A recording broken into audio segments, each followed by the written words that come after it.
अंगुरिया गेहित पायल चलनु सिखावे बाबा अंगुरिया गेहित पायल चलनु सिखावे। बाप क्या करता है मालूम? छोटे बच्चे की उंगली को पकड़ता है, उंगली को पकड़ के चलना सिखाता है। और वो बेटा क्या करता है ना, क्या उंगलियों को सादा बनवाता है। ये कथा केवल कथा मत समझना, ये हमारी तुम्हारी दोनों की जीवनी है, ये हमारा जीवन है भैया। लेकिन कहते कन्हैया और ना तो हंसो ये कबहू मुख मेरा, ना तो हंसो कबहू मुख मेरा। यदि मेरा मुख कभी उदास होता था तो मेरे बाबा परेशान हो जाते थे, कन्हैया उदास क्यों है आज कन्हैया रूठा क्यों है। और ना तो हंसो कबहू मुख मेरो और बारे बारे कुल देव मनाए मैया को सुनियो मैया को सुनियो मैया को तेरो लाला दुख पावे मैया को। देखिए पंडित में भगवान लिख रहे हैं, लेकिन बाबा से कहने की बात बोली भैया एक बार और मेरी माँ के चरण पकड़ लेना, क्योंकि बेटा माँ के सारे कर्ज चुका सकता है लेकिन दूध का कर्ज कभी नहीं चुका सकता, कोई पुत्र नहीं चुका सकता। मेरे चरण पकड़ लेना मेरी माँ की और कहना भैया दूध पिलाए बलो नित कीनो चुटिया गूंथ सिहावे। दूध पिवाए बड़ो हित कीनो चुटिया गूंथ सिखावे। केवल यही कहना भैया तूने मुझे दूध पिलाया था, ये दूध के कारण मैंने कंस को मार दिया, लेकिन और हर तो जान गहले मोकू जब मैं चलता था ना कभी गिर जाता था, हाथों जान गहले वो तो उठा देती थी भैया, थोड़ा सा बच्चा थोड़ा गिरता है तो उठा देते हैं, बाकी होता कोई नहीं जान सकता भैया। ये ऐसा कर्ज है इसे कोई नहीं चुका सकता, ना मैं ना आप चुका सकते, कोई नहीं चुका सकता। बेटा कितना अमीर क्यों ना हो जाए लेकिन वो कर्ज अदा नहीं कर सकता। और हाथों जान कह लेती मोकू दर पहुंच फिर कौन दोरावे। मैया को सुनियो मैया को सुनियो।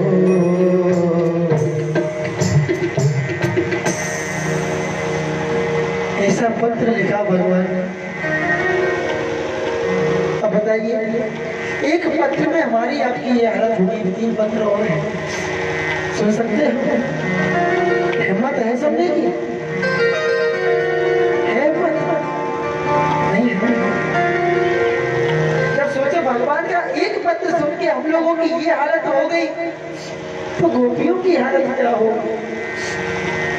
एक पत्र है खाली, बोले उद्धव गच्छम शीघ्र व्रजम। भगवान क्या बोले?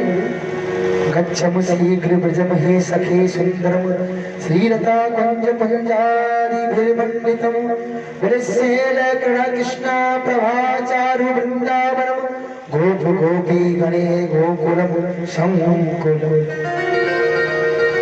अरे उद्धव, अब तो मेरे पास रुको, 4 पत्र लिख दिए, 3 पत्र सुनाने की मेरी हिम्मत नहीं है, एक ही हिम्मत है। बोले शीघ्र जाओ, चले जाओ, क्षम शीघ्र जल्दी चले जाओ भैया उद्धव, अब मैं बोल नहीं पाऊंगा, क्षमता नहीं है। देखिए इतना हुआ, लेकिन उद्धव के आंसू, क्योंकि ज्ञानी था ना, सूखा ज्ञान नीरस होता है, और जिस ज्ञान में रस ना हो तो नेत्रों में अश्रु। भैया दिखावे का रोना और कन्हैया के रोने में बहुत अंतर होता है। ठंडे आंसू है ना, महसूस किया, गर्म तो नहीं है, कैसे लगे आंसू? ठंडे हैं, मैंने बताया था, गर्म के आंसू ठंडी में अंतर होता है। शोक में बहते हैं वो आंसू गर्म होते हैं, और जो प्रेम में बहते हैं वो आंसू ठंडे होते हैं। कैसे आंसू हैं? ठंडे हैं ना, चेहरे पर महसूस हो रहे हैं ना। ये देखिए, गोपियों के हृदय में कृष्ण के प्रेम की ज्वाला थी, लेकिन आंसुओं का रूप ठंडा था। क्या ये चमत्कार काफी नहीं है गोपियों को प्रेम को जानने के लिए? उद्धव हनुमान ने मार के चल दिया, लेकिन देखिए जब अहंकार में आप कहीं भी जाएंगे ना, आपका अहंकार कहीं ना कहीं खंडन होगा। जो आते जा रहे हैं वो पीछे ही बैठ जाए, आगे आने का प्रयास न करें, निवेदन है मेरा। बिल्कुल कोई भी आगे ना,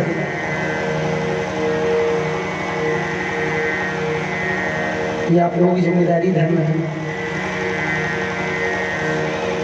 अब अहंकारी उद्धव चल दिया, भगवान ने रख दे दिया, भगवान मेरा कुछ मेरी निशानी ले जाओ, भगवान ने अपना पटका लगा दिया, तो जाओ जाओ, तो तब अहंकार में भर के चल दिया। चले मथुरा से जब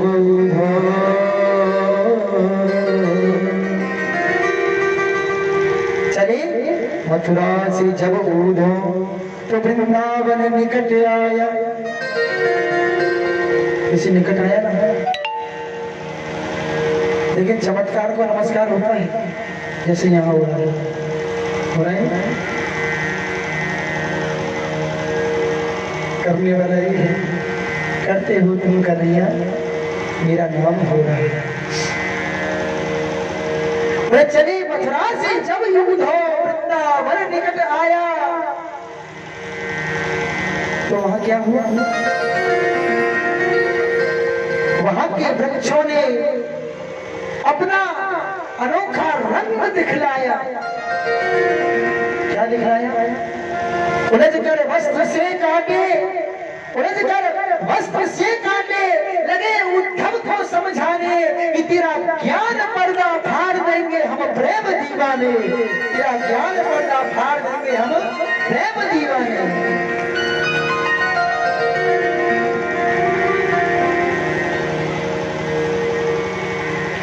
तो तेरा ज्ञान पर्दा फाड़ देंगे हम प्रेम दीवाने।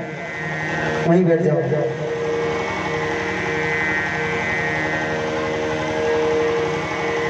बताइए, जिस नगरी में प्रवेश करने में वहां की वृक्षों की, वहां के करीलों को इतना ज्ञान था, उद्धव को नहीं था। कांटे भी कह रहे हैं उद्धव तेरा ज्ञान पर्दा फाड़ देंगे हम प्रेम दीवाने, क्योंकि कृष्ण हमारे साथ खेला है।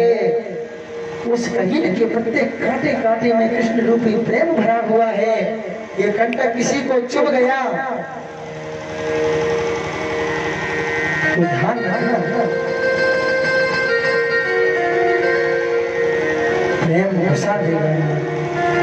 फिर उद्धव को ज्ञान नहीं हुआ, जैसे यहाँ भी बहुतों को नहीं हुआ। भैया कथा सुनने से काम नहीं चलेगा, ध्यान। जब तक भाव और प्रेम और रस आंखों में न खिलक जाए, देख रहा है सबकी आंखों में है, ये कौन सा पानी है? कृष्ण रूपी प्रेम का जल है, सबकी आंखों में झलक रहा है। उद्धव बड़े घमंड में, बड़े अहंकार में प्रवेश किया, अंदर पहुंचे हैं उद्धव भी क्या देखते हैं, सुना सभी ग्वालवाल छुप करके बैठे। जब से कन्हैया ब्रज को छोड़ करके गया है, तभी से कोई ग्वालवाल सोता नहीं है। सभी ग्वालवाल केवल एक ही विचार करते हैं, बोले क्या? बोले केवल, बोले कृष्ण चंद्र ने मथुरा ते गोकुल को आवो छोड़ दियो। गोपियां भी कहती है, ग्वालवाल भी कहते हैं, कृष्ण चंद्र ने मथुरा ते गोकुल को आवो छोड़ दियो। तब सो हम ब्रजवासी ने पनघट को जावो छोड़ दिया। बातें ना करना,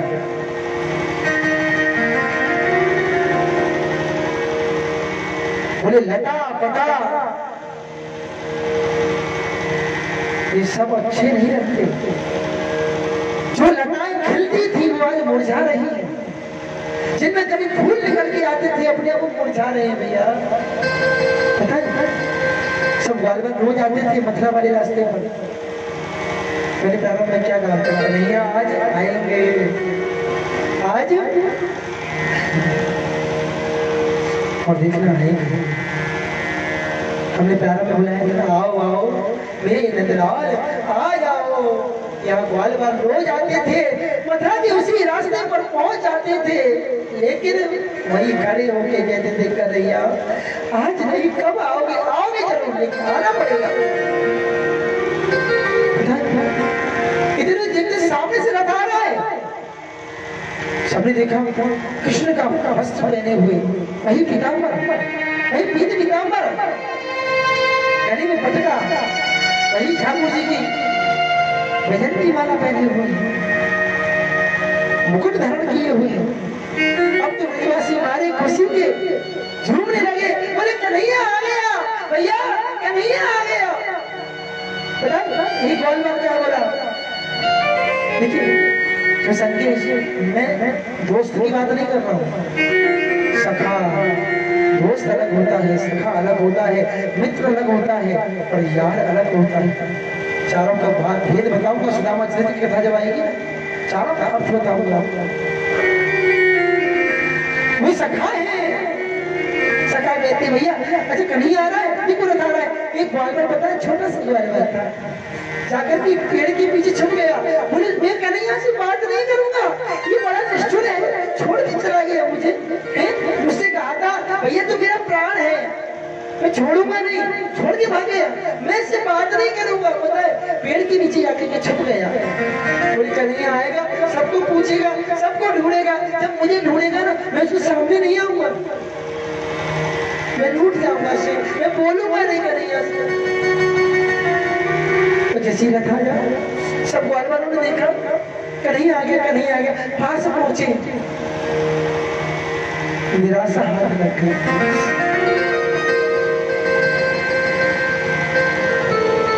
हमारे साथ में होता है, लाखों रुपए अचानक मिल जाए तो चेहरे पर खुशी आ जाती है, और अचानक उसमें से यदि 10,000 भी मिल जाए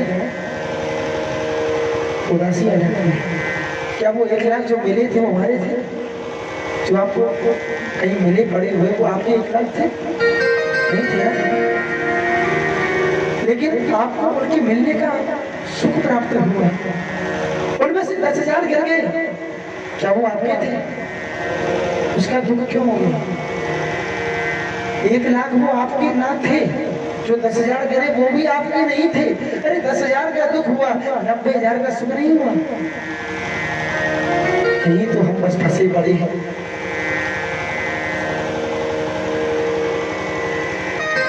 कन्हैया कि प्रेम में ग्वालवाल डूबे हुए, रथ को देखा भैया कोई और है, कन्हैया नहीं है।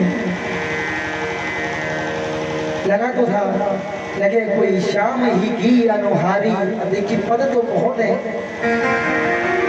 लगे कोई शाम ही की अनुहारी आवत पथ एक अति सुंदर मनमोहनी रूप निहारी आप कोई शाम ही की अनुहारी। वालवाल कह रहे हैं अरे ऐसा लग रहा है कि कोई आ रहा है। वालवाल पता जब देखा और वो जो छुपा हुआ है ना बहुत देर से छुपा हुआ था वो बोला कन्हैया सबसे बातें कर रहा मेरे पास नहीं आया इसका मतलब कन्हैया मुझे भूल गया। पता खुद निकल के आया और थोड़ा थोड़ा बोला अरे कन्हैया मुझे क्यों भूल गया। पास पहुंचा देखा कन्हैया नहीं कन्हैया नहीं भैया आप कौन हो। लगे कोई शाम ही की अनुहारी लगते तो कन्हैया जैसे अनुहारी यानी कन्हैया जैसे लग रहे हो कि कन्हैया नहीं है कौन हो। बोले मैं उनका सखा उद्धव हूँ। भैया उद्धव हम आपको प्रणाम करते हैं लेकिन अभी भी उद्धव का ज्ञान नष्ट नहीं हुआ। बोले भैया कैसे आए कोई संदेश है। बोले हाँ आपके लिए पत्र भेजा है। बोले भैया हम तो पढ़े लिखे नहीं हैं। अरे तुम अज्ञानी पढ़े लिखे नहीं हो तो तुमको क्या उपदेश देना बेकार है। तुम पढ़े लिखे नहीं तुम्हें क्या उपदेश दूंगा तुम समझोगे नहीं। जो कन्हैया का कान पकड़ के नचा सकते हैं उनको उद्धव नहीं समझा। ब्रह्म समझ गया परमात्मा समझ गया लेकिन उद्धव नहीं समझ रहा है। भैया भगवान पढ़े लिखों से प्रेम नहीं करते भगवान अनपढ़ों से भी प्रेम नहीं करते। भगवान तो उससे प्रेम करते हैं जो भगवान का हो जाता है उससे प्रेम करते हैं। क्योंकि भगवान एक बात कहते हैं ना अमीर रहना ना गरीब रहना ना अमीर रहना ना गरीब रहना। भैया रहना है तो मेरे ठाकुर के करीब रहना रहना है तो मेरे ठाकुर के करीब रहना। मुझे अमीर गरीब से कोई मतलब नहीं है। मुझे तो उससे तात्पर्य है जो मेरे करीब है जो मेरा है। उद्धव ने पत्र दिया चल दिए ब्रजवासियों ने कोई पत्र सुनाया। बोले भैया मैं तुम्हारे लिए पत्र भेज रहा हूँ तुम लोग मांगकर खा लेना। अब देखिए वो पत्र सुनाऊंगा तो फिर कथा नहीं होगी आगे तक। कुछ में बता दिया तुम्हारे लिए संदेश है भैया अपना खाओ पियो मुझे भूल जाओ। मुझे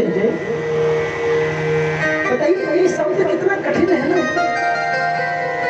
तुमसे कोई प्रेम करके स्पष्ट कह दे जब प्रेम की प्रकाष्ठा बढ़ जाती है और कोई तुमसे कह दे भैया मुझे भूल जाओ क्या बीतेगी बीतेगी ना बुरा लगेगा तो क्या ग्वाल वालों को नहीं लगा। उद्धव आगे बढ़ा देखो उद्धव ने पूछा भैया मुझे मैया यशोदा से नंद बाबा से मिलना है मुझे रास्ता बताओ ना कहाँ है नंद भवन कहाँ है। ग्वाल वाले बोले भैया उद्धव तू पहली बार ब्रज में आयो है आ तो गयो है पर जाएगो कैसे ये पता नहीं। बोले आ तो गया है लेकिन जाएगा कैसे ये पता नहीं। हमने आप लोगों से कहा था जब कथा प्रारंभ हुई थी आ तो गए हो लेकिन यहाँ से जाओगे कैसे ये आपको भी नहीं पता। अब तो बार बार बोले भैया देखो ये नाली दिख रहे हमारे घर में कहते हैं मूली। ये नाली दिख रही है नाली ये नाली के किनारे किनारे चली जाना किनारे किनारे चली जाना। उद्धव जहां से ये नाली निकल रही हो ना वही घर नंद बाबा यशोदा मैया का है। उद्धव बोला क्या ये उनके स्नान वाली नाली है। अरे बोले उद्धव बाबरे तू क्या जाने ही काहे की है। बोले जब से कन्हैया गया है यशोदा मैया इतना रो रही है कि उसके आंसुओं की ये नाली बह रही है। तब उसके आंसुओं की नाली है इसके सारे सारे चला जा तुझे नंद भवन मिल जाएगा नंद भवन मिल जाएगा। यहाँ कुछ उद्धव को हल्का सा झटका लगा, हृदय में धक्का लगा है एकदम से। इतना प्रेम, यानी कि प्रेम का कुछ प्रवेश, कुछ अंश प्रवेश कर रहा है। प्रवेश तो वहीं से करने लगा जब कांटे वस्त्रों से उलझ गए थे, लेकिन बोले ये वही डाली है। उद्धव ने रथ को बढ़ाया, रथ के पास पहुंचा।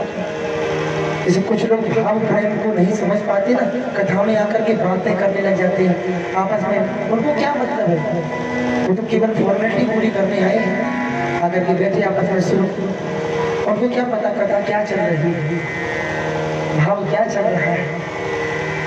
उन्हें केवल अपनी बातों से मतलब है। मैं आप लोगों से नहीं कह रहा हूँ, मैं उद्धव के लिए कह रहा हूँ। पूछो कैसे? उद्धव गया, जब कहीं घर में रुदन हो रहा हो तो जाकर के एकदम हल्ला करना चाहिए? बताइए, कोई शोकाकुल हो, गृह में डूबा हो, क्या वहां जाकर के शोर करना चाहिए? नहीं करना चाहिए ना। उद्धव ने वही गलती कर दी, रथ को जाके खड़ा किया और बोला अरे भैया, भैया सुनो भैया। भैया बोली भैया चुप है जा, कौन है लाला तुम? बोले भैया क्या हुआ? पता है भैया क्या कर रही है? तो तब देखता है आंगन में पालना है, पालने में डोरी बंधी है। वो डोरी मैया यशोदा के हाथ में है। और क्या कर रही है? झूला झुला रही है। मैया कहती है उद्धव शांत हो जाओ। बोले बड़ी मुश्किल से कन्हैया को सुवायो मेरे पालने में, बड़ी मुश्किल से लाला सोयो है।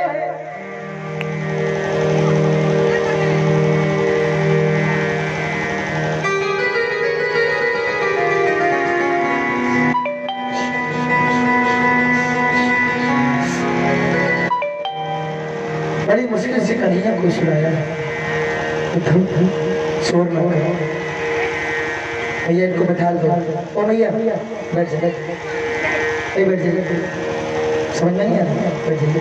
कथा के बाद आपको अवसर दिया जाएगा चढ़ाने का, बिल्कुल साथ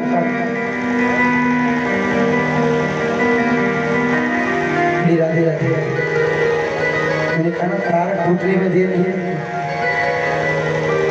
महल को तोड़ने में समय नहीं लगता, बनाने में बहुत टाइम लगता है।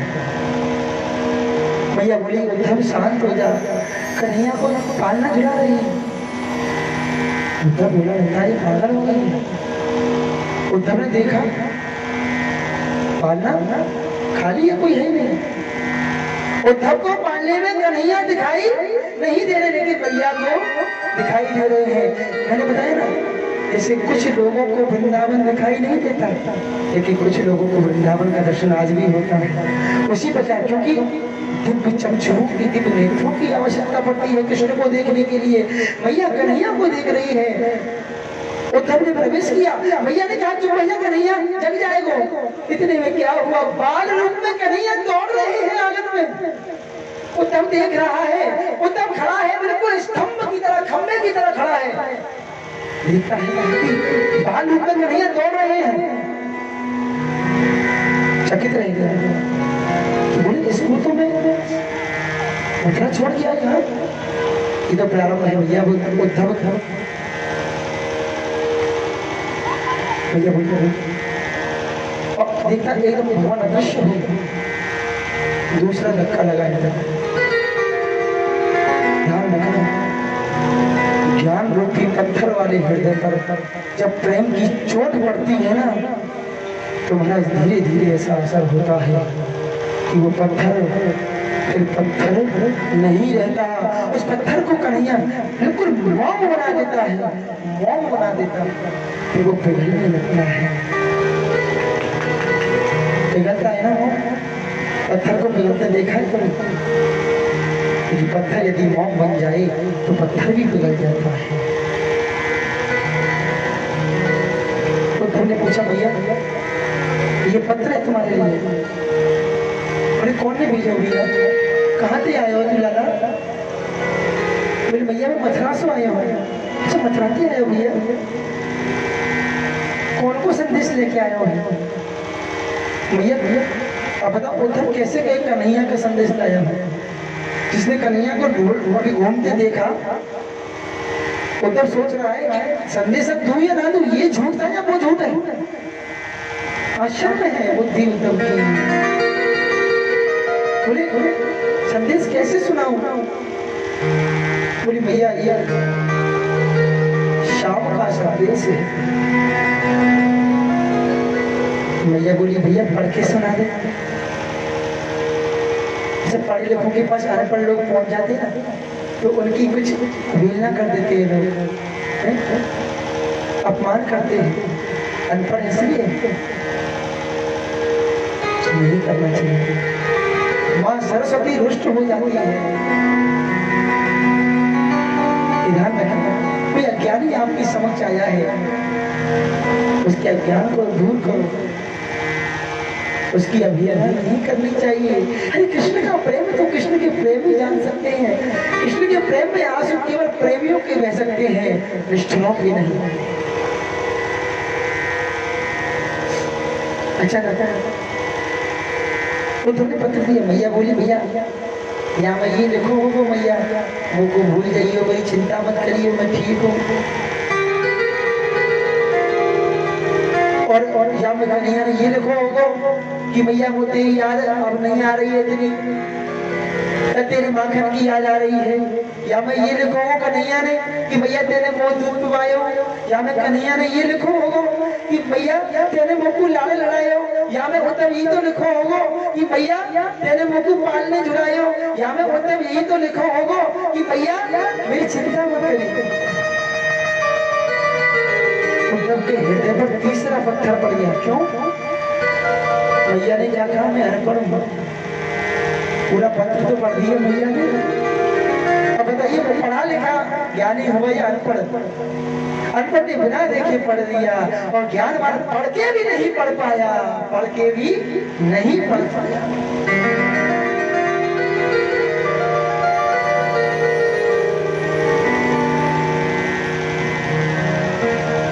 उद्धव समझ गया। बोले भैया भैया बाबा कहाँ है? बोले अथाई पे चलो जा भैया। अथाई जानते हो? वो चौपाल कहते हैं आज की भाषा में।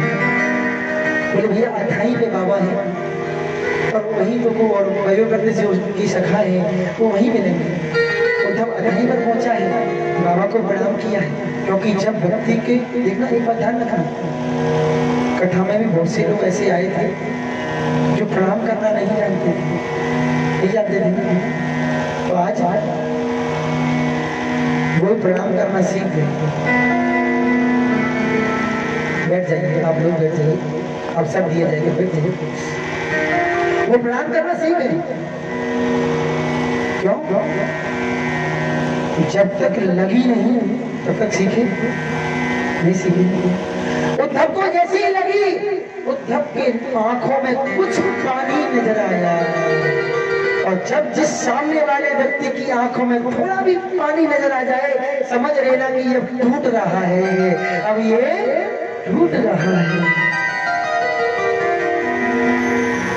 वो तो बाबा के पास प्रणाम किया, तो भी झुकना सीख गया। पहले अकड़ में था, ब्रजवासियों को प्रणाम नहीं किया।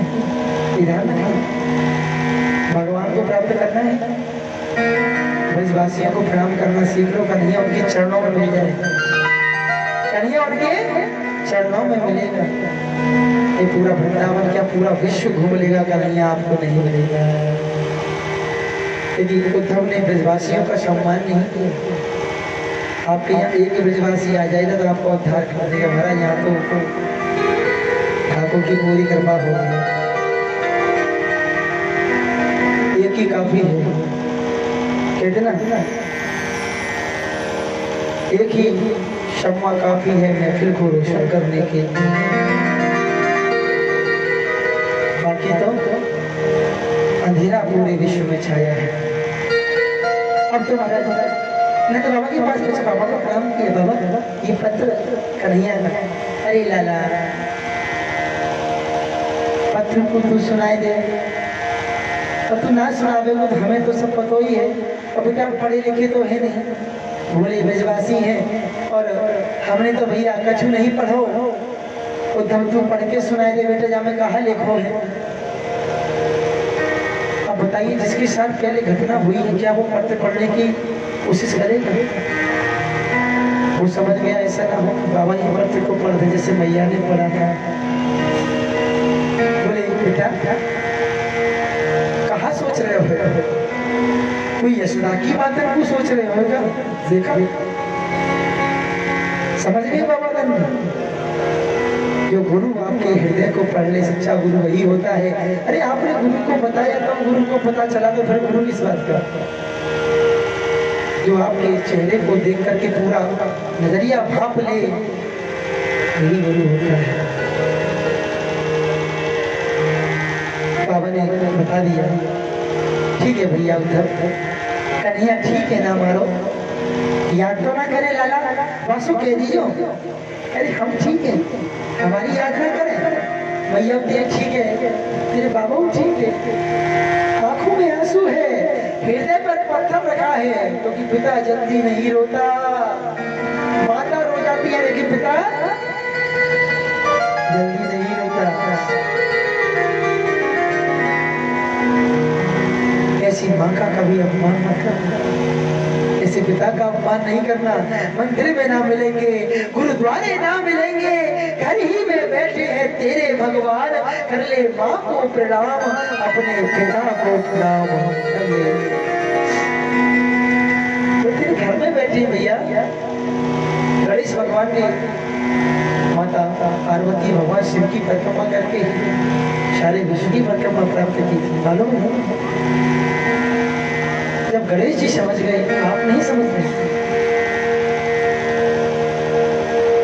देखिए माँ है, माँ की ममता को ठुकराना नहीं चाहिए, लेकिन बेटे ऐसे निष्ठुर हो जाते हैं। अब मैं बेटों को भी दोष नहीं दूंगा, ये ध्यान रखना। मैंने पहले बताया था बेटा विपरीत निकलता है, दोष उसका नहीं आपका भी है। अचानक एक पुत्र था, एक बाल अवस्था में ही छोटे से मैया ने बड़े दुखों से उसे पाला। गरीब थी लेकिन गरीब में भी अपने लाल को पाल लेती थी। पता है बर्तन मांज करके बच्चे को पढ़ाया, घर में झूठे बर्तन मांजती थी लोगों के कि बच्चा मेरा कल्याण कर देगा, मेरा उद्धार कर देगा। लेकिन वहां क्या हुआ, बच्चा बड़ा हुआ, पढ़ लिख करके बहुत बड़ा अफसर बन गया।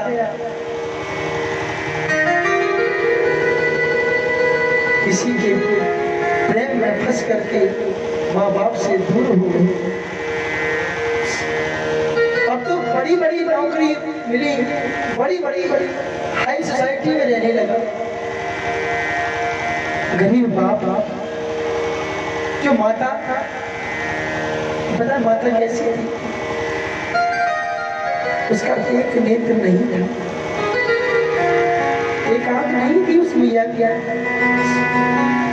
आशा की थी बेटे से कुछ करेगा, लेकिन वो बेटा प्रदेश चला गया, कमाने लगा, वही रहने लगा। अब सब निकला। एक दिन माता पिता दोनों अपने बच्चे से मिलने गए और जाकर के जैसे बच्चे के पास प्रवेश किया, पिता ने कहा बेटा तेरी माँ तुझसे मिलना चाहती है, क्योंकि बेचारी तड़प रही थी बहुत दिन से। बेटा छोड़ के चला गया, थोड़ी सी सहारा गई से उसकी खबर मिली, नहीं रह पाई, सारा काम छोड़ के चली गई बेटे से मिलने के लिए। बेटे ने कह दिया बोले कोई बाहर आए हैं, क्योंकि उसका जो गेट में था ना वो क्या बोला, बाहर कोई आया है और कहते हैं कि आपके माता पिता हैं। अरे वो लड़का कहता क्या बोला, अरे वो कैसे वस्त्र पहने हुए हैं, बोले एक मैली सी धोती है, गंदी सी, फटा सा थोड़ा कुर्ता पहने हुए हैं, सर पे वो शॉपी बांधी है, वो भी बेचारी बहुत गंदी है। और बोले एक साथ में स्त्री है, एक आंख से काली है, आंख नहीं है उसकी, मैले वस्त्र पहने हैं। लड़की के पास बड़ी बड़े हाई सोसाइटी के लोग बैठे, मीटिंग हो रही थी। नौकर से बोला, अरे अरे वो मेरे माता पिता नहीं है, हमारे घर में काम करने वाले